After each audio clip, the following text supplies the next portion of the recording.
Marché attractif en quête de légitimité, tout concourt au développement soutenu et durable des résidences seniors, d'après l'étude de Precepta qui leur est consacrée. Déjà, le parc s'agrandit chaque année d'environ 5000 logements et selon le scénario des experts de Precepta, il devrait progresser de 6300 à 7600 logements d'ici à fin 2016 pour dépasser la barre des 50 000 logements en exploitation contre près de 36 000 fin 2014. Un dynamisme qui contraste avec l'actuelle atonie des modes concurrents d'hébergement intermédiaire senior, comme les foyers logements. Par ailleurs, le statut de la résidence senior se trouve renforcé par le projet de loi relatif à l'adaptation de la société au vieillissement, voté en première lecture en septembre 2014. Celui-ci vise en effet, je cite, à donner aux personnes âgées le choix du modèle d'habitat qui leur convient. Surtout, cette loi valide, indirectement, le modèle des résidences seniors nouvelle génération.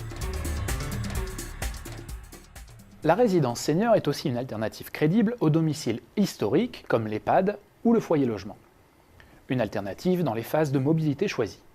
C'est le cas de la mobilité facultative, où il s'agit de répondre à des envies de confort naturel et matériel des seniors de 60 à 74 ans environ.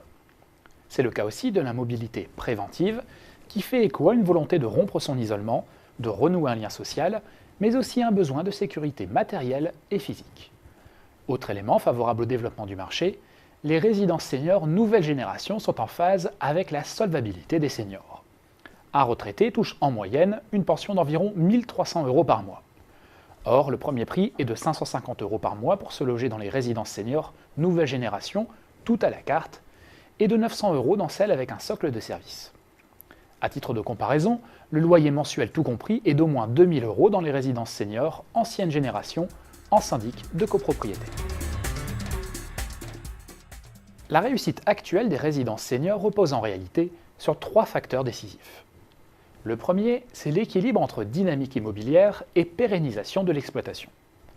Le deuxième, c'est la flexibilité du modèle économique qui permet de diversifier les offres et les réponses aux envies et besoins.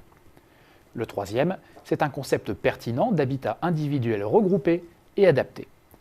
Pour résumer, la résidence senior est une réponse pertinente à des besoins immédiats. C'est aussi un lieu d'innovation sociale et technologique, car la résidence senior n'est pas qu'un simple ensemble de logements aménagés, agrémentés de services. Peu à peu, elle s'impose comme un terrain privilégié d'initiative et d'expérimentation technologique et sociale au service du bien vieillir. C'est ainsi que le concept de maison connectée prend forme.